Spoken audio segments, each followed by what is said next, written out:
El doctor Ramón Rodríguez Álvarez es doctor en Geografía e Historia por la Universidad de Oviedo y es también director de la biblioteca de esa universidad desde 1986. Es miembro correspondiente del Real Instituto de Estudios Asturianos desde 1980 y numerario permanente desde el 2000. Ha sido investigador principal de varios proyectos de investigación y en la actualidad es coordinador del laborioso, interesante y provechoso para todos los investigadores Grupo de Trabajo de Patrimonio Bibliográfico de Revium. Tiene numerosas publicaciones relacionadas con el patrimonio bibliográfico, algunas de ellas muy conocidas. Doctor Rodríguez Álvarez tiene la palabra. Sí, muchas gracias. Muchas gracias y buenas tardes. Bueno, como curiosidad lo digo, soy por segunda vez director del Real Instituto de Estudios Asturianos desde anteayer, que fue la elección, nada más. No Estoy es... un poco retrasado con las... No, lo digo por curiosidad porque además fue una elección un poco a la búlgara, saqué 26 votos de 27, con lo cual, pues... Hay que matar a ese.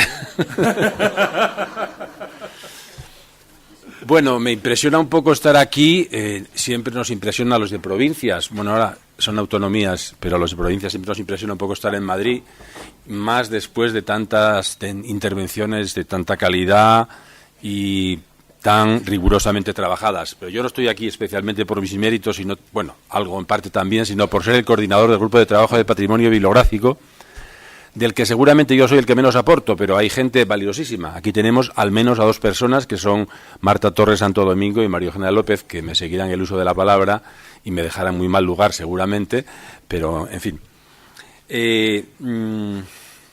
Bueno, a nadie se le oculta que las bibliotecas universitarias españolas, particularmente las que existían antes de 1970, las 12 universidades que existían antes de 1970, esto suena extraño para las generaciones jóvenes, pero era así, eran... Aquí las he apuntado ahora sobre la marcha: Mano, Santiago, Oviedo, Zaragoza, Barcelona, Valencia, Murcia, Sevilla, Granada, Complutense de Madrid, Salamanca, Valladolid y La Laguna.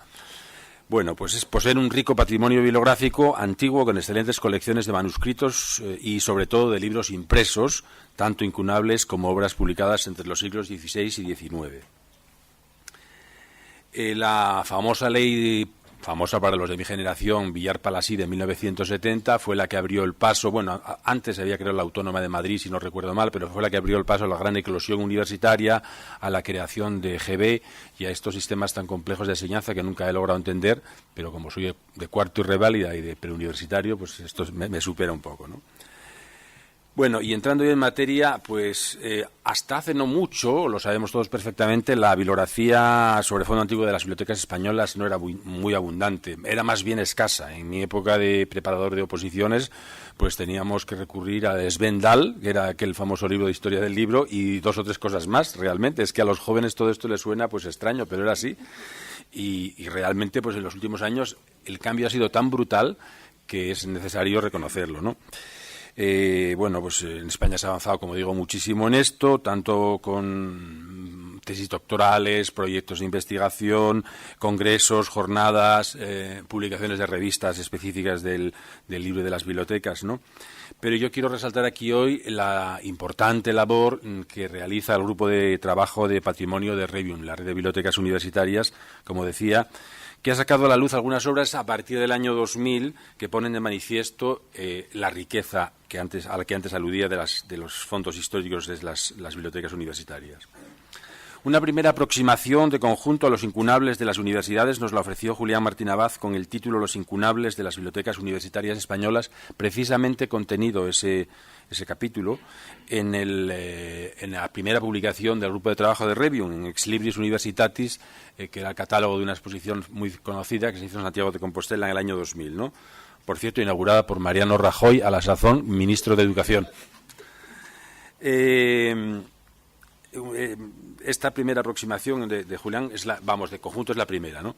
El mismo Julián Martín Abad, unos años antes, en un estudio sobre los incunables de las bibliotecas españolas que todos conocemos, ese tomo de Vicente García, de tapas amarillas, ¿no? Recogía noticias del mayor interés sobre los impresos del 500. También yo debo mencionar, por lo que me toca y porque realmente se cita mucho, las conferencias presentadas en un curso de verano de la Universidad de Oviedo, celebrado en 1998 en Gijón, en las que se ofrecían informaciones sobre los fondos históricos de las bibliotecas de las universidades de Valladolid, Complutense de Madrid, Salamanca, Sevilla, Barcelona, Santiago, Granada, Valencia, Zaragoza y Oviedo, amén de Biblioteca Nacional, bibliotecas públicas, bibliotecas episcopales, etcétera, ¿no? Dicho esto, los incunables de las universidades han tenido desde hace ya muchos años una notable presencia en los repertorios tanto nacionales como internacionales. La mayor parte de las bibliotecas universitarias anteriores a 1970 tienen catálogos totales o parciales de sus fondos impresos del siglo XV, como ocurre en los casos de Barcelona, Granada, La Laguna, Complutense de Madrid, Murcia, Salamanca, Santiago de Compostela, Sevilla, Valencia, Valladolid y Zaragoza, si hablamos de las históricas, por llamarlas de alguna manera, además de Navarra, la Ramón Llull y el CSIC. Todo esto está perfectamente tratado en un capítulo de la obra a la que me voy a referir a continuación, Incunabula Universitatis, del que es autora Marta Torres Santo Domingo, y que se llama El control bibliográfico de los incunables de nuestras bibliotecas universitarias. Hay una información detallada al respecto, ¿no? Bueno, la obra, de todas formas, que ofrece una mejor visión de conjunto de las colecciones universitarias de incunables, es fruto del esfuerzo y dedicación del Grupo de Trabajo de Patrimonio, uno de los grupos que integran Revium. El libro, titulado Incunabula Universitatis, recuerdo las discusiones para encontrar el título, pero creo que al final ha sido un título acertado, Los incunables de las bibliotecas universitarias españolas, y se editó en 2015 por la Universidad de Oviedo. Y ese año recibió, por cierto, el premio a la mejor obra publicada por la Unión de Editoriales Universitarias Españolas. No por su contenido, tengo que decirlo, sino por su aspecto formal, pero bueno, también es importante. Son muchos los aspectos que se pueden estudiar de estos primitivos libros impresos, por lo que cabe decir que, a pesar de su valor e indiscutible mérito, Incunabula Universitatis no es más que una primera aproximación al estudio de tan preciado conjunto.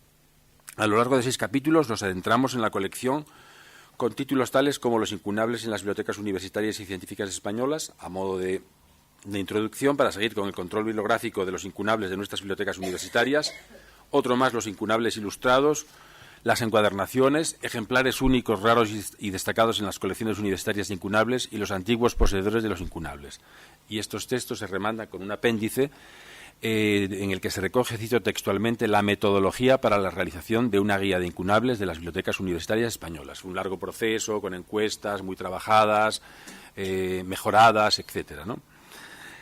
Bueno, y esta obra se añade Ex Libris Universitatis, que acabo de citar, del año 2000, pero a esta Ex Libris Universitatis siguen El Quijote en las bibliotecas universitarias españolas, una exposición que se hizo en la Universidad de Castilla-La Mancha con motivo del cuarto centenario de la publicación de la primera parte del Quijote en 2005, en las sedes de Ciudad Real y de Albacete, y de que se publicó un catálogo ese mismo año, y un catálogo muy interesante, ¿no? Después se publicó a continuación, la siguiente publicación fue una guía de manuscritos de las bibliotecas universitarias españolas, publicado en 2008 por la Universidad de Castilla-La Mancha, también fruto del trabajo, todo esto son frutos del trabajo del Grupo de Patrimonio Bibliográfico. América escrita, fondos americanistas en bibliotecas universitarias españolas, exposición bibliográfica conmemorativa de las independencias de las repúblicas iberoamericanas. Esto iba a ser una exposición, digamos, presencial, pero en ese momento ya llegó el gran hachazo de la crisis económica y tuvo que convertirse en exposición virtual, que todavía se puede ver, si no me equivoco, y que en todo caso dio lugar a este catálogo de lo que habría sido la exposición presencial y que acabó siendo virtual, ¿no? En el año 2011 se publicó un número monográfico del Boletín de Anabad en el que se incluyen interesantes estudios sobre el patrimonio bibliográfico de nuestras bibliotecas universitarias. Y por último, cabe reseñar que el citado grupo de trabajo organizó en Toledo en junio de 2017 unas primeras jornadas de gestión del patrimonio bibliográfico dedicadas a las bibliotecas en general, no solo a las universitarias, cuyas actas han sido publicadas tanto en línea como en papel recientemente en un número monográfico de la revista Ruidera, editada por la citada Universidad de Castilla-La Mancha. Además, el mencionado grupo ha trabajado en la elaboración y traducción de normas y de otros aspectos técnicos necesarios para el adecuado tratamiento del fondo bibliográfico antiguo. Origen de nuestras colecciones. La verdad, aquí no voy a decir nada especialmente nuevo que no sea común a la práctica totalidad de las grandes bibliotecas españolas, sea la Biblioteca Nacional, las bibliotecas públicas, etcétera, ¿no? Pero bueno, no está de más dar unos apuntes aquí, ¿no? Y las universidades, como es natural, tienen algunas situaciones específicas, ¿no? El origen de las colecciones incunables está en la adquisición de libros para la docencia y la enseñanza en las instituciones académicas de fundación medieval. Se podrá ver, esto hay que analizarlo con más atención, cómo algunas de las universidades existentes en el siglo XV o antes o en los primeros años del XVI y que aún perviven en la actualidad poseen una cantidad de incunables relacionados con las enseñanzas sensiblemente superior a aquellas en las que el grueso del fondo llega a la biblioteca por otras vías. Pero antes de pasar a hablar de esto, digamos unas cifras. La verdad es que tenía que venir acompañado, pero esto también es una de las... No es verdad esto que voy a decir. El venir de provincias no significa que no se pueda traer un buen PowerPoint. Pero bueno, quedaría mejor ahí puesto, pero vamos, no voy a cansarles con cifras, van a ser unas cifras muy, muy breves, ¿no? El conjunto de incunables en las bibliotecas universitarias, estamos hablando de 3.659 ediciones en 4.115 ejemplares, con lo que resulta fácil colegir que como conjunto es una cifra importante, ¿no? Encabeza la lista Barcelona con 781 incunables, seguida de la Complutense con 666, Salamanca 433, Zaragoza 380, Valencia 354, en fin, hasta llegar a 23 La Laguna y Oviedo, Pontificia, comillas, María Eugenia, que no se me olvide, con 19, Murcia con 16 y después, ¿perdón? 25, pues me he equivocado. Bueno, pues 25, me corrige aquí María Eugenia. Y, por ejemplo, tienen la Pompeu Fabra 7, Pública de Navarra y Ramón Llull Observatory, porque es esto de la Ramón Llull es un poco raro. Yo creo que María Eugenia lo conoce mejor, porque son varias bibliotecas, digamos, unidas a la Ramón Llull, que son la biblioteca del seminario, la del Observatory y la de otra más que no recuerdo. Tampoco es ninguna novedad decir que el país más representado es Italia, con 2.199 ediciones, Francia con 625 ediciones, Alemania con 255, otros países europeos con 164 y España con 375 ediciones, lo que tampoco constituye una sorpresa.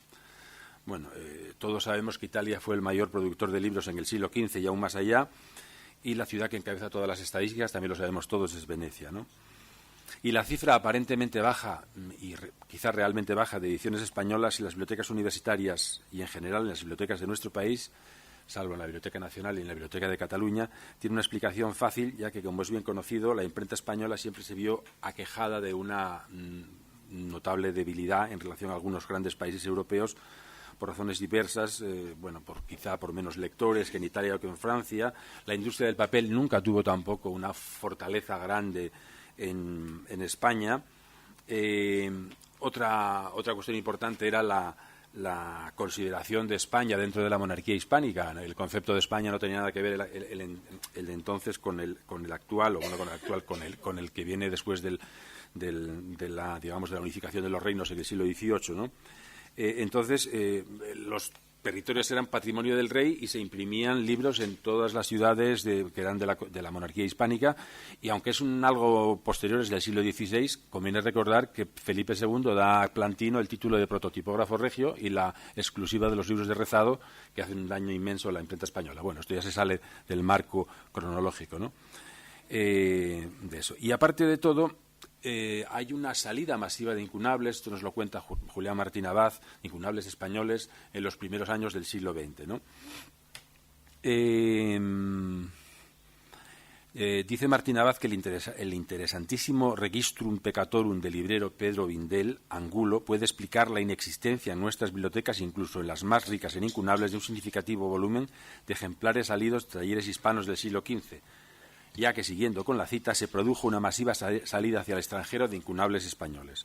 En el último capítulo de la obra de Francisco Vindel, llamada Pedro Vindel, Historia de una librería, y en ese capítulo titulado Libreros extranjeros en sus relaciones comerciales con Pedro Vindel, se dice que el mercado del libro español con Europa tiene, por así decirlo, dos etapas.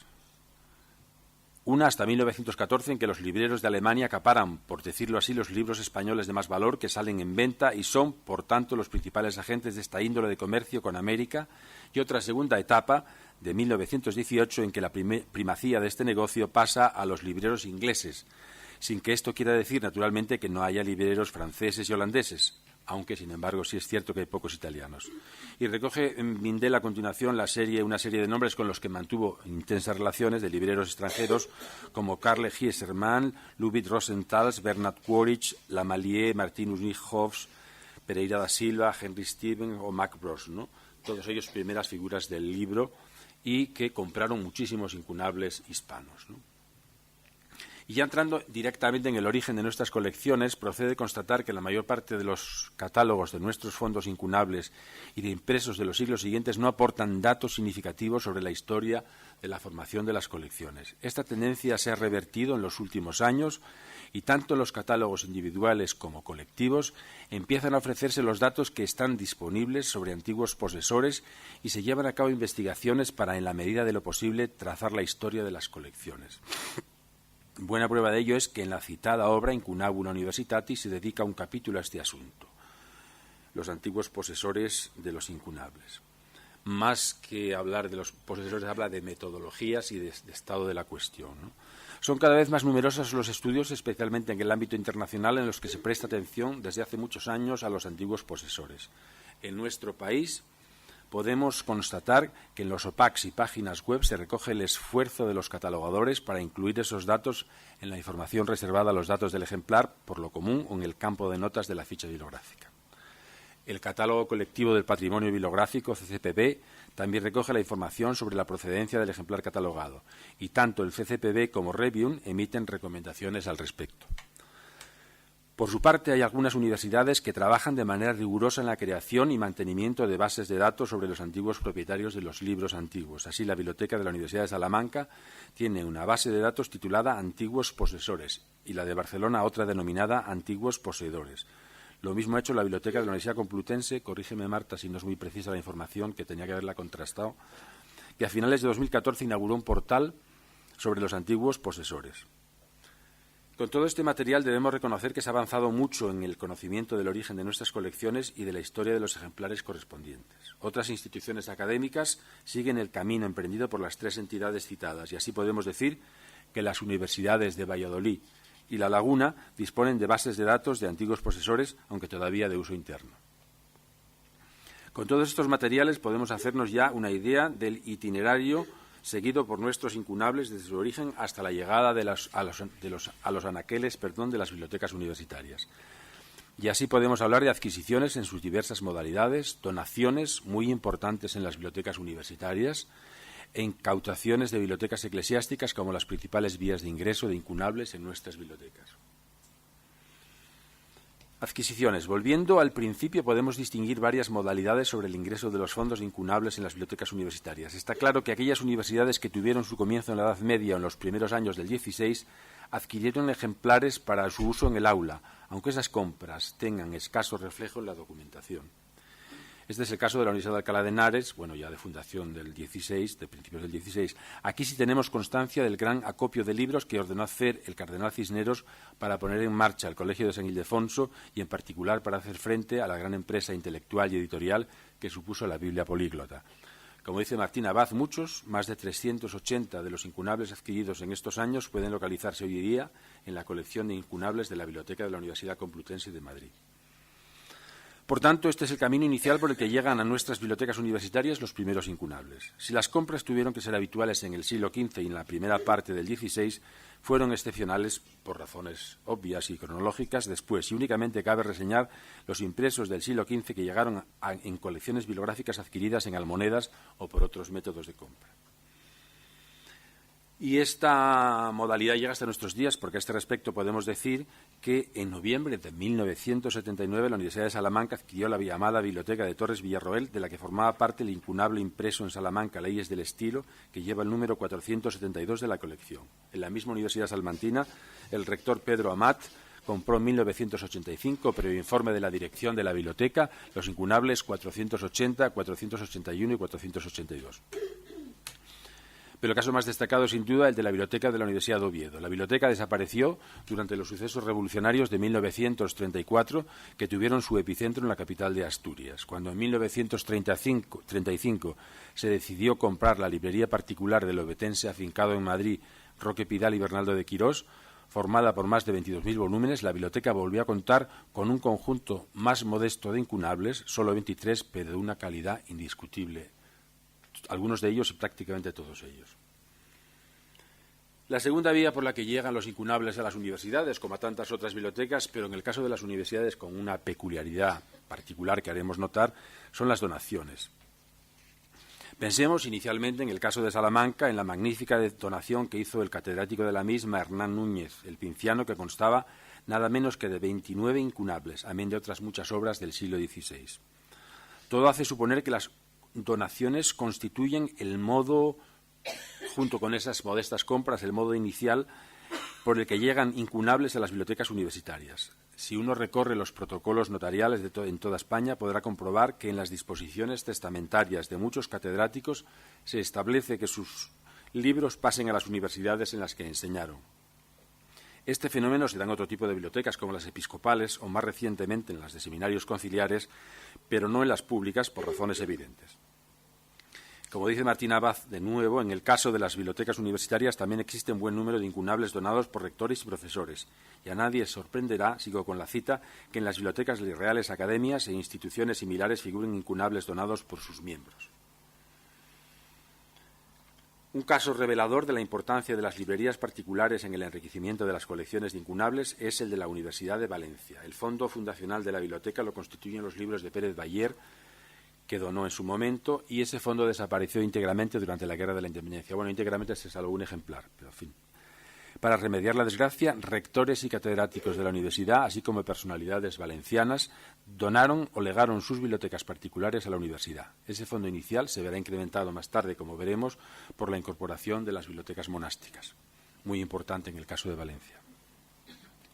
Esta política de donaciones y legados prosigue con intensidad durante los siglos XVIII y XIX y llega a nuestros días. Pensemos, por poner un ejemplo, en el magnífico legado con que se vio favorecida en 2007 la Biblioteca Histórica de la Universidad Complutense, el de Francisco Guerra, entre cuyos más de 4.000 libros llegaron dos magníficos incunables. El incunable 475 de la Biblioteca Universidad de Salamanca llegó en 1983 a la misma, formando parte del legado de Ricardo Espinosa.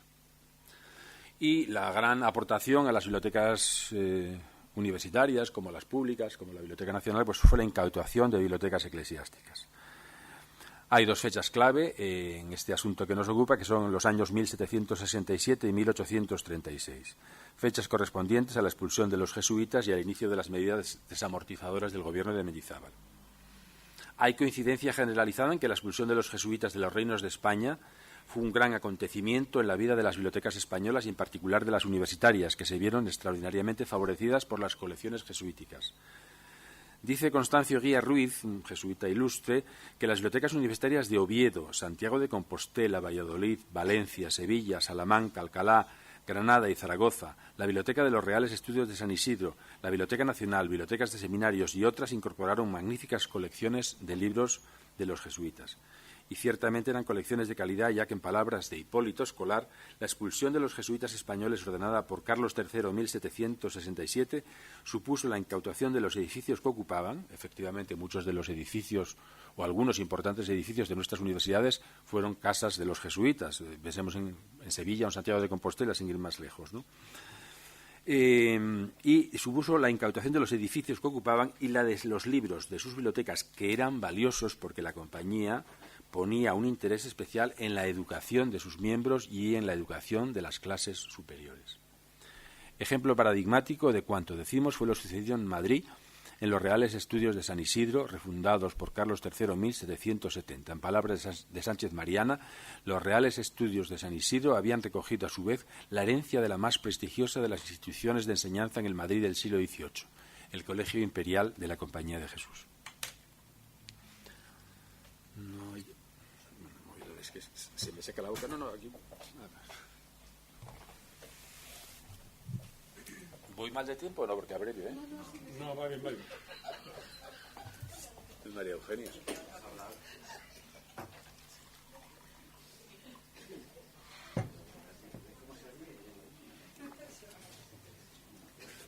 aviso 5 minutos antes. Vale. El otro acontecimiento histórico que propició una gran entrada de incunables en las bibliotecas españolas, las universitarias entre ellas, fue el proceso desamortizador de los bienes eclesiásticos emprendido por el gobierno de Mendizábal. A lo largo del año 1835 se promulgan diferentes disposiciones legales y, finalmente, un decreto de 1836 da cuerpo a los instrumentos legales para desamortizar los bienes monásticos entre los archivos y las bibliotecas. Bueno, los libros tardaron en muchos casos bastantes años en llegar a las bibliotecas y por el camino se perdieron muchos, todo hay que decirlo.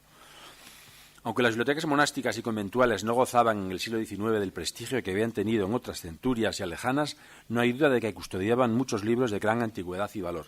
En las ciudades en que había universidad, los libros desamortizados pasan a ellas y por esa vía se enriquecieron de manera considerable nuestras bibliotecas. Por ejemplo, la Biblioteca de la Universidad de Zaragoza recibió de los conventos suprimidos nada menos que 8.920 libros.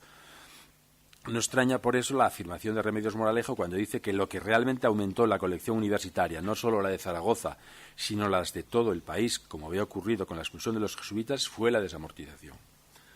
No es ninguna sorpresa, por tanto, la gran cantidad de incunables de materia religiosa, como más adelante veremos, esto enlaza con la cita esta mañana de Paco Rico, de Francisco Rico, ¿no?, custodiados en las bibliotecas universitarias. El caso de la Biblioteca de la Universidad de Barcelona es paradigmático. Las numerosas y bien surtidas bibliotecas monásticas y conventuales de Barcelona dotaron a la universidad de una gran riqueza y esa circunstancia explica sin duda que sea la de Barcelona la que más incunables tiene entre las españolas y que una buena cantidad sean de temática religiosa. Otro caso revelador de la importancia de las bibliotecas monásticas en el enriquecimiento de las colecciones de incunables es el de la Universidad de Valencia. El fondo fundacional, como he dicho antes, de Pérez Bayer desapareció, las donaciones de profesores y personalidades trataron de compensar esa pérdida, pero esas aportaciones se vieron definitivamente reforzadas por las colecciones conventuales y monásticas de la provincia, singularmente las de la capital, estando a la cabeza de todas ellas el riquísimo fondo recibido de la librería de San Miguel de los Reyes. Otro ejemplo importante lo tenemos en la biblioteca de la Universidad de Sevilla. Allí, como en otras ciudades españolas, se perdieron muchos de los libros procedentes de la desamortización. Ingresaron en la universidad menos volúmenes de los esperados de los conventos y monasterios desamortizados, ya que, en opinión de Juan Tamayo, solo ingresaron 30.000 volúmenes de los libros existentes en los conventos de Sevilla, cuya riqueza bibliográfica era mucho mayor. Por otro lado, una de las grandes bibliotecas particulares de España, la perteneciente a la Casa Ducal de Osuna, pasó a ser propiedad del Estado y, aunque la mayor parte de los libros fueron a la Biblioteca Nacional, fueron lotes a todas las bibliotecas universitarias, en torno a 1.000, con variaciones arriba o abajo, ¿no? Y por esa vía pues llegaron también algunos incunables a nuestras universidades. Y voy a decir unas pocas características de los... ¿Cuánto tiempo queda? No, queda mucho tiempo, voy a ir despacio, que si no se me acaba el rollo.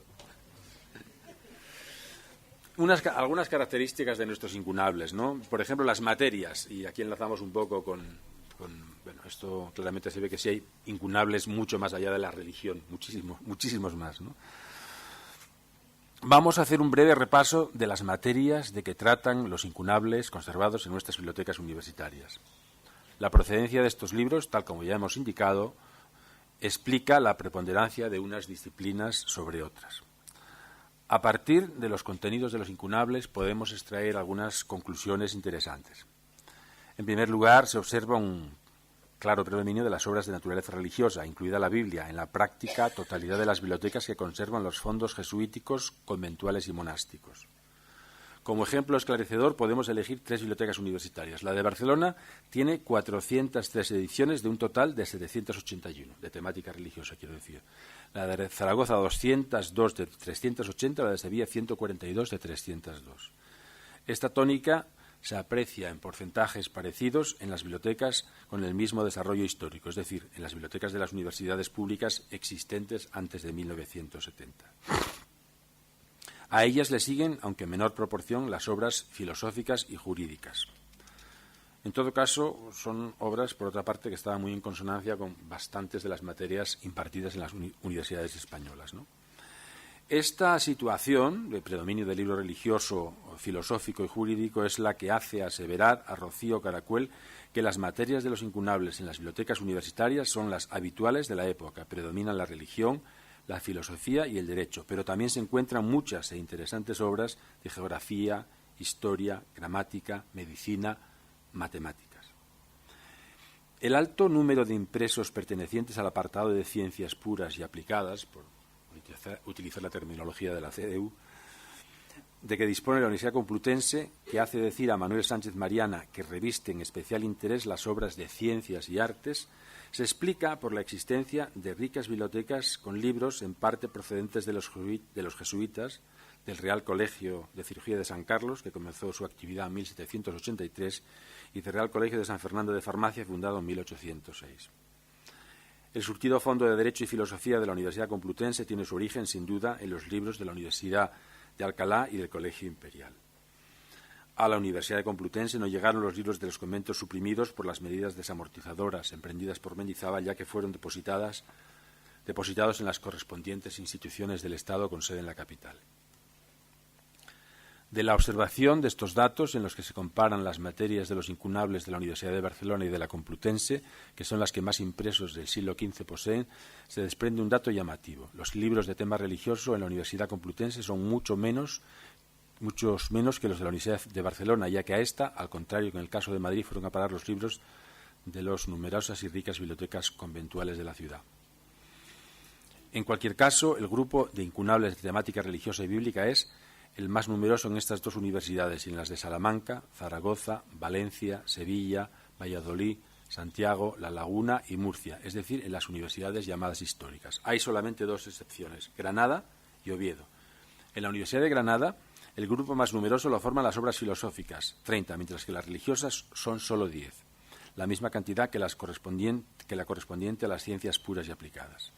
El caso de Oviedo es diferente por las razones más arriba apuntadas, es decir, porque los incunables llegaron a la biblioteca en 1935 y procedían casi todos de la librería de un bibliófilo importante, Roque Pidal. Los particularmente abundantes incunables filosóficos o gramaticales existentes en Salamanca responden, indudablemente, a que su universidad era en aquellos tiempos una todopoderosa institución docente en España, por lo que tanto en la biblioteca de la universidad como en los colegios se custodiaban numerosas obras jurídicas, filosóficas y gramaticales. En lo que respecta a las universidades privadas, destacan las colecciones de Navarra y Deusto, en las que también son abundantes las obras de religión y derecho, también por razones explicables, ¿no? Estas colecciones se derivan básicamente de donaciones de antiguos miembros de la universidad, ¿no? Navarra tiene 50 obras de temática jurídica y 12 de religión, mientras que en Deusto están muy presentes las obras religiosas 26, aunque no existe ninguna perteneciente al campo del derecho. Bueno, de las encuadernaciones no voy a decir prácticamente nada, porque además creo que ha habido una ponencia, ¿no? Pero sí una cosa muy breve que tengo aquí, ¿no? Nada nuevo descubro si digo que las encuadernaciones de los libros constituyen dentro del Fondo Antiguo de las Bibliotecas Universitarias, tanto de incunables como de obras posteriores, pues una riqueza aún sin estudiar, ¿no? Una riqueza artística importante, salvo contadas excepciones. Para hacernos una idea de la importancia que tienen las encuadernaciones en nuestro Fondo Antiguo, baste un dato. Entre las obras impresas en el siglo XV hay 925 ediciones coetáneas de los incunables, de las que 316 son encuadernaciones artísticas. El estilo más representado, el porcentaje mayor le corresponde al arte, a la encuadernación mudéjar, seguida de la gótica, de la plateresca y de la renacentista. Aquí solo me queda expresar un deseo, que el estudio de estas encuadernaciones despierte pronto, yo creo que lo está despertando ya, el interés de nuestros investigadores, de tal manera que nos sea dado a conocer tamaña riqueza patrimonial. En cuanto a las ilustraciones, como dicen Margarita Becedas, María Calonge y Paz Miranda en este libro citado Incunabula Universitatis, adquiridos por las propias universidades, donados por estudiosos o heredados de diversas instituciones que los necesitaron, utilizaron y marcaron, las universidades españolas conservan un nutrido grupo de incunables ilustrados y decorados que hasta ahora nunca habían sido analizados globalmente, a pesar de constituir uno de los conjuntos más relevantes en el acervo del patrimonio bibliográfico español. Las autoras se plantean en su estudio 3 objetivos. En primer lugar, cuantificar la presencia de las ilustraciones en las colecciones de incunables de las bibliotecas universitarias, tanto en su conjunto como en las diferentes tipologías. En segundo lugar, destacar los más relevantes incunables que se conservan en las bibliotecas universitarias españolas, tanto por sus ilustraciones impresas como manuscritas. Y, por último, analizar las variantes que presentan los ejemplares incunables de una misma edición reunidos por las bibliotecas universitarias españolas en función de los diferentes elementos que se utilizaron para ornamentarlos. Entre los incunables más tempranos destacan dos obras impresas por Rattold, el tipógrafo alemán activo en Venecia, que fue quien inauguró el arte veneciano del grabado en madera, la historia romana de Appiano de Alejandría, de 1470, la famosa obra Fasciculus Temporum de Rolevink, de 1480, así como la primera obra ilustrada que se imprimió en España, una edición sevillana de 1480 de esta misma obra de Rolevink, que reproduce los grabados de la impresión veneciana de George Walch de 1479. De la época de la consolidación de la imprenta incunable hay magníficas ediciones, de las que solo cabe señalar algunas de las más señeras, como la Divina Comedia de Dante, impresa en Florencia en 1481, con los primeros grabados, dicen las autoras de este artículo, de talla dulce impresos en libro y atribuidos a Baccio Baldini sobre dibujos de Botticelli, o de Claris Mulieribus de Boccaccio, impresa en Lovaina en 1487, con xilografías alusivas a cada una de las historias de las mujeres que se narran. Naturalmente, los incunables ilustrados, también lo sabemos todos, no descubro nada nuevo, conforme aumenta progresa la evolución de la imprenta, pues aumentan también los libros ilustrados y son en la década de 1490 a 1500 cuando más libros ilustrados hay, y por cierto es de esa década de la que son la mayor parte de los incunables de nuestras bibliotecas universitarias, ¿no? Bueno, pues podríamos citar, por ejemplo, en la primera parte de la década, estando prácticamente Venecia siempre a la cabeza, ¿no?, que los impresores venecianos editan a clásicos como Ovidio o los autores italianos del Trecento como Boccaccio, ¿no? El famoso impresor Koberger está muy bien de Nuremberg está muy bien representado en las bibliotecas universitarias. O, por ejemplo, también cabe destacar el epílogo en Medicina y Cirugía. Ya voy acabando, perfecto. María Eugenia, lo siento. O Compendio de la Salud Humana, primer libro impreso en Pamplona por el gran Arnau Guillén de Brocar, que yo creo que hemos hablado esta tarde en la comida de este impresor, después famoso en Alcalá, ¿no? Y el último lustro del siglo XV, de 1400 a 1500, abundan muchas ediciones ilustradas importantes en las bibliotecas universitarias. Por ejemplo, la famosa nave, estas tres ediciones francesas, la nave de los locos de Brandt, el Compost de Calandrier de Bergère o la Sfera Mundi con Commento de Sacrobosco. El famosísimo incunable Himnerotomaquia Polifili o Sueño de Polifilo, adornado con 172 excepcionales xilografías que todos conocemos o del que todos hemos oído hablar, y una obra de astronomía, esta es muy destacada también de Aldo Manuccio, como la anterior, y esta además a la que le tengo un gran cariño porque la hay en la Universidad de Oviedo, el Scriptores Astronomici Veteres, adornada con 55 hermosísimas xilografías que representan signos zodiacales y tablas astronómicas. Obras salidas de talleres barceloneses, toledanos o valencianos, estas en gran número, y también las del taller sevillano de Unguti Polono, son relativamente abundantes en las colecciones universitarias. Señalemos a modo de ejemplo dos obras literarias bellamente ilustradas, y aquí también arrimo el asco en mi sardina, y voy a citar dos del taller burgalés de Juan de Burgos, una, El baladro del sabio de Merlín, con sus profecías, y los 12 trabajos de Hércules de Enrique de Villena. Bueno, ejemplares raros, valiosos, únicos en España y en el mundo que se custodian en las bibliotecas universitarias, pues digamos que se custodian en las bibliotecas universitarias un total de 41 incunables, de los que no existe constancia de la existencia de otros ejemplares y que entran, por tanto, en la categoría de únicos. 11 en la Universidad de Zaragoza, 7 en la Biblioteca Histórica de la Universidad Complutense y de Madrid y en Salamanca, en fin, así hasta, no voy a citarlos todos, ¿no? Y después, en el citado capítulo de esta Incunabula Universitatis, se recoge una relación de los ejemplares únicos en España, más de 400, y los únicos en el mundo, 41. Y además, en un apartado titulado Raros y Curiosos, y valiosos, estudian aquellos incunables, cito textualmente, que sin ser únicos consideramos merecen ser destacados en función de factores como la importancia de la obra por sí mismo, de la historia, de la imprenta, su antigüedad, las primicias de la imprenta en ciudades españolas, etc. Consideración final y ya acabo. Después de este somero repaso, mal leído y peor contado, de los incunables existentes en las universidades españolas, solo me resta decir que con los últimos estudios se abre un camino de amplio recorrido que nos conducirá al conocimiento exhaustivo de las obras impresas en el siglo XV que poseen nuestras bibliotecas universitarias, que forman una colección excepcional en la que están representados los mejores talleres europeos y españoles y que cuentan con ejemplares únicos o de gran rareza. La última obra publicada, o la penúltima, Inculabula Universitatis, es un primer paso, importante primer paso, ya que en ella se abordan temas de gran calado, pero es mucho más lo que resta por estudiar. A esta tarea nos dedicaremos algunos en los tiempos que vienen. Muchas gracias.